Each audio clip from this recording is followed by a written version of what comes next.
రాకేష్ రెడ్డి గారు, జీవన్ రెడ్డి మిమ్మల్ని పర్సనల్గా టార్గెట్ చేయడానికి ప్రధాన కారణం ఏంటి? ఎందుకంటే బీఆర్ఎస్లోకి రమ్మని ఆయనే మిమ్మల్ని అడిగారు ఫస్ట్ ఆఫ్ ఆల్, కానీ మీరు వెళ్ళలేదు. ఇప్పుడు మీరు ఎమ్మెల్యే అయిన తర్వాత ఆయన టార్గెట్ చేశారు, అంటే ఆయన వ్యాపారాలని, ఆయన అక్రమ సంపాదన అని చెప్పేసి ఆయన మిమ్మల్ని పర్సనల్గా టార్గెట్ చేయడం వెనకాల ఏదో ఉంది, మీరు దాస్తున్నారు, ఏంటది? ఒకటి ఇప్పుడు ముఖ్యమంత్రి గారికి లెటర్ రాస్తున్నాను. ఇప్పుడు లెటర్లు అవన్నీ సరే సార్, పర్సనల్గా ఏముంది అండి? వ్యక్తిగత, మళ్ళీ మీరు వ్యక్తిగతమైన ఒకటే చెప్తున్నా అండి. ఆర్టీసీ షాపింగ్ మాల్ భూమి ఎవరిది? మా తాతదా వాడి తాతదా? మా తాతదా వాడి తాతదా? ఆర్టీసీ ల్యాండ్ని లీజ్ తీసుకున్నాడు, తప్పు లేదు. న్యాయం, వ్యాపారం చేసుకుని తప్పు లేదు. దాని మీద 45 కోట్లు లోన్ తీసుకున్నాడు స్టేట్ ఫైనాన్స్ కార్పొరేషన్. మీది కాదా నాది కాదా? నేనేమన్నాను, నేను రాజకీయాలకు వచ్చిన తర్వాత ఈ ఏవైతే ఉన్నాయో దాని మీద క్రెడిట్స్, అంటే ఆర్టీసీకి లీజు సుమారు 8.5 కోట్లేముంది తీసుకొచ్చాను. 8.5 కోట్ల ఆర్టీసీ లీజు, 45 కోట్లు స్టేట్ ఫైనాన్స్ కార్పొరేషన్, 2.5 కోట్లు పవర్ బిల్లు, ఇంకొక ఏదో ప్రాపర్టీ ట్యాక్స్ ఉంది. నేను క్లియర్గా 3 నెలల కింద, అది ఒకసారి మీరు యూట్యూబ్లో చూసుకోండి, పసుపు బోర్డు వచ్చిన రోజు క్లియర్గా షాపింగ్ మాల్ చూస్తూనే చెప్పాను. జీవన్ రెడ్డి 90 రోజులల్లా ఒకవేళ నీ ఏవైతే క్రెడిట్స్ ఉన్నాయో ఇవన్నీ అమౌంట్స్ క్లియర్ చేసుకొని న్యాయంగా ధర్మంగా వ్యాపారం చేసుకో, లేకపోతే వచ్చిన తర్వాత సీజ్ చేపిస్తాను. నేను రాగానే ప్రజాప్రతినిధి డైరెక్ట్గా సీజ్ చేయలేదండి. ఏ సంస్థలు అయితే ఆర్టీసీకి వెళ్ళాను చెప్పాను సార్, నేను ప్రజాప్రతినిధి, ప్రజలందరూ అడుగుతున్నారు, ఒక ఎమ్మెల్యేని 8 కోట్లు రాకపోతే మాకు ఒక బస్సు లేదు, ఒక బాత్రూమ్ లేదు బస్ స్టాండ్లో, ఇట్లయితే ఎట్లా అంటే నేను ఆర్ఎం గారికి చెప్పాను, నోటీస్ ఇష్యూ చేశారు. మరి ఎందుకు కట్టినావురా 2.5 కోట్లు? 5 ఏళ్ళ నుంచి రూపాయి కట్టింది, ఇప్పుడు 2.5 కోట్లు ఎట్లా కట్టినావు? అంటే బ్యాక్ లేదే కట్టినావా? మరి 5 ఏళ్ళ నుంచి డబ్బు లేదా? మరి నెలకు ₹1 రెంట్ ఎందుకు తీసుకుంటావు? ఎంతో కొంత తీసుకుంటారు, 50 లక్షలు 60 లక్షలు. కేఎఫ్ స్టోర్ రెంట్ ఇవ్వట్లేదా? రిలయన్స్ ట్రెండ్ ముఖేష్ అంబానీ ఇవ్వట్లేదా? పీవీఆర్ సినిమాస్ ఇవ్వట్లేదా రెంట్? మరి నెల అవి ఎందుకు రెంట్ తీసుకుంటున్నావు? నెల అవి రెంట్ ఎందుకు తీసుకుంటున్నావు? నీ అబ్బా సొమ్మ, మీ అబ్బా సంపాదించినారా? ప్రజల సొమ్ము, నేను అడిగింది కదే, ప్రజల సొమ్ము. నాకు అందుకోసం కోపం పాపం అట్లా భయపడుతున్నాడు, ఒకటి నవ్వుతూనే మాట్లాడుతా, ఎంతసేపు అయినా పర్లేదు, ఈసారి వాడి గురించి నవ్వుకుంటా మాట్లాడతా. వాళ్ళ సొమ్మ 39,000 ఓట్లు వచ్చినాయి, 3వ ప్లేస్కి పడిపోయినా, నేను ఇంట్లో కూర్చుంటున్నా. గెలిచిన తర్వాత కూడా రాకేష్ రెడ్డి ఏ ఊరికి పోయినా నా గురించే మాట్లాడుతుండు, నన్నే బయటికి లాగుతుండు, దాంతో నేను బయటికి రావాల్సి వచ్చింది ఆయన మాట. ఒక్కటే చెప్తున్నా, దయచేసి వాడు నిన్న మాట్లాడినట్లు మీ స్టూడియోలో, మీరు కావాలంటే ఇక్కడ నుంచి లైవ్లో తెప్పించుకోండి. ఆలూరులో వికసిత్ భారత్ ప్రోగ్రామ్ అయింది. దయచేసి నా పర్సనల్ రిక్వెస్ట్, ఇది తెలంగాణ సమాజానికి, ఈ వీడియో చూస్తున్న ప్రపంచవ్యాప్తంగా ఆర్టీవీ వ్యూవర్స్కు. నిన్న కదా జరిగింది, నాకు నిన్న దాకా తెలియదు కదా. సీఎం అని ఎవరు నిన్ననే ఫోన్ చేశారు మీరు. ఇట్లా నేను అన్నాను, మీ మీద చాలా ఆరోపణలు చేస్తుంటే సంతోషం అండి. ఆరోపణలు అనేది ఇప్పుడు రాజకీయ జీవితంలో దిగిన ఇంకా తప్పదు, ఇవన్నీ బదిలించాలి. నేనేమన్నానంటే, సార్ అది ఓపెన్ డిబేట్ కాదు, క్లోజ్డ్ డిబేట్ కాదు, ఓపెన్ డిబేట్ పెట్టండి. నిన్న మీ చంద్రబాబు అన్నాను, అయితే అమరవీరుల స్తూపం దగ్గర పెట్టండి, మా అంబేద్కర్ చౌరస్తాలను పెట్టండి అన్నాను. నేనేమంటున్నానంటే, ఒకటి రాజకీయాలకు కొన్ని విలువలు ఉండాలి. నిన్నగాక మొన్న ఆలూరులో వికసిత్ భారత్ ప్రోగ్రాంలో అక్కడున్న టీఆర్ఎస్ సర్పంచ్, బీఆర్ఎస్ సర్పంచ్, కాంగ్రెస్ లీడర్లు అందరు ఉన్నారు. అందరికి ఒకటే చెప్పాను, పార్టీలు లేవు 5 ఏళ్ళ వరకు, మీరందరూ కలిసి పని చేసుకుందాం. మా బీజేపీ మీరు 5 సంవత్సరాలు, మళ్ళీ నేను పదం కూడా ఎంత మంచిగా వాడానో వీడియోలో చూడండి.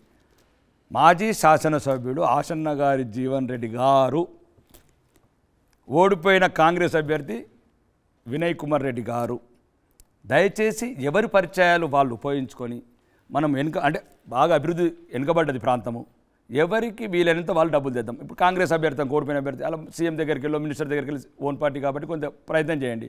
ఆసన్న గారి జీవన్ రెడ్డి మాజీ ముఖ్యమంత్రి కొద్దిగా ఇన్ఫ్లుయెన్స్ ఉంటుంది, ఆయన యువరాజు కేటీఆర్ గారు ఉన్నారు, ఏదో చెప్తే కొద్దిగా 4 డబ్బులు ఇస్తారచ్చు అన్నానా లేనా? ముగ్గురం కలిసి శాసనసభ్యులం, అంటే శాసనసభ్యులతో పాటు వాళ్ళు డబ్బులు తీసుకొస్తాం, కలిసి ఉంటాము. ఎవడు జీవన్ రెడ్డి, ఎవడు రాకేష్ రెడ్డి, ఎవడు వినయ్ రెడ్డి, ప్రజలకు చెప్పాను మీరందరూ కలిసి ఉండండి. కార్యకర్తలకు, వీళ్ళకి చెప్పాను లీడర్లకు, మీరందరూ కలిసి ఉండండి. నన్ను మళ్ళీ ఓడగొట్టండి. 5 సంవత్సరాల దాకా అందరం కలిసి పని చేసుకుందాం. ఆ స్పీచ్ ఇనండి, వారికి పంపించండి. అలా ఇప్పుడు మీరు కావాలంటే ఆలూరు సర్పంచ్ ఉన్నాడు మోహన్ రెడ్డి గారని, ఇప్పుడే ఫోన్ చేయండి. రాకేష్ రెడ్డి గారు మీ ఎమ్మెల్యే గారిని పక్కన కూర్చున్నాడు, ఎంత ఆప్యాయతగా మాట్లాడాడు, అన్ని పార్టీలతో ఎట్లా చెప్పాడు, స్థానిక శాసనసభ్యుడు అని చెప్పకుండా ఎంత మంచిగా మాట్లాడిన అభిమతం ఇది. మీకు ఇప్పుడు కూడా చెప్తున్నా, 5 సంవత్సరాలకు ఇట్లనే ఉంటా.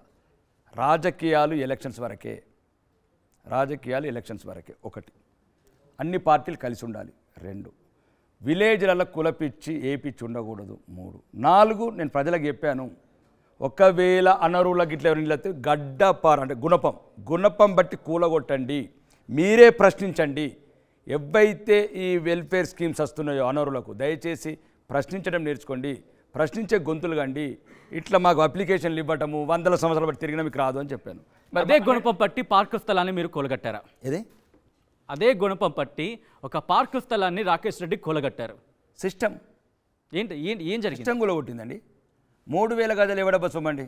ఇప్పుడు 3000 గజాలు పార్క్ స్థలం ఏదైతే లేఅవుట్స్ చేసుకుంటారో మధ్యన 10% ల్యాండ్ వదులుతారు. 3000 గజాలు వదిలారు. సుమారు ఒక 8 కోట్ల ల్యాండ్. అది చూపించగలరా?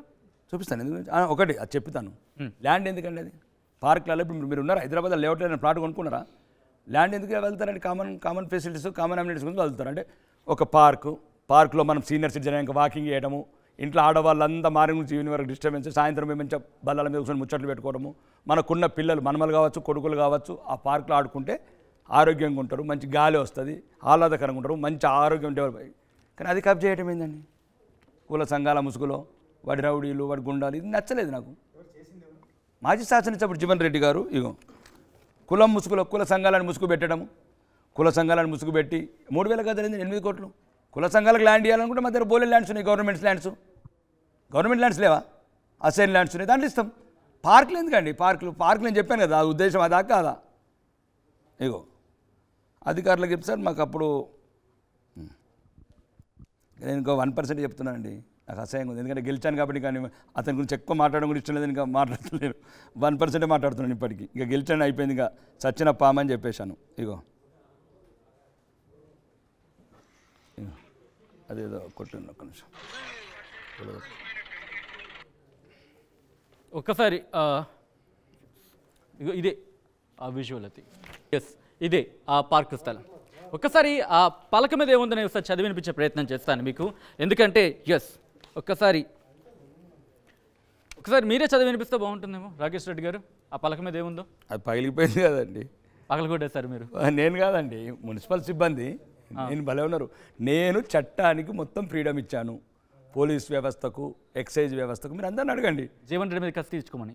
ప్రజలకి జీవన్ రెడ్డి మీద కసి ఎందుకంటే మీరు భలే మాట్లాడుతున్నారు. ఇప్పుడు నేను ఎక్సైజ్ డిపార్ట్మెంట్కు రాత్రి 10 గంటల తర్వాత వైన్స్లు బంద్ ఓపెన్ ఉండదు అంటున్నాను. 11 గంటల తర్వాత పోలీసు వాళ్ళకి చెప్పాను గుండాలు రోడ్ల మీద తిరగద్దు అంటున్నాను.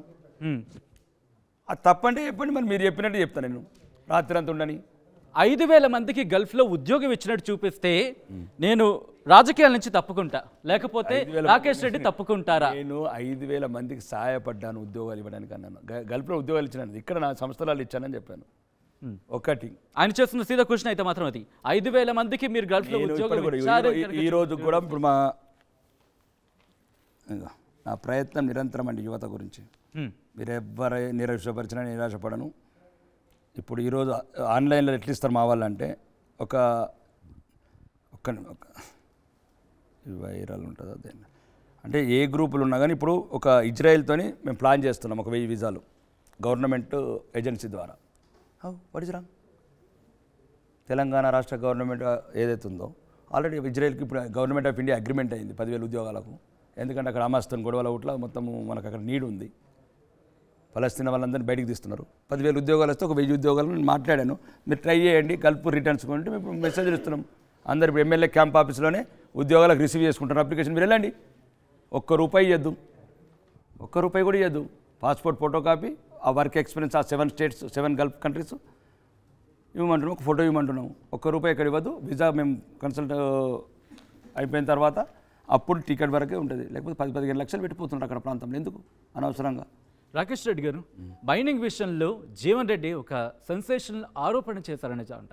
ఒకసారి జీవన్ రెడ్డి నేను మాట్లాడే ముందు ఆయన ఒకసారి ఏమన్నారో చూద్దాం, ఆ తర్వాత మాట్లాడుకుందాం.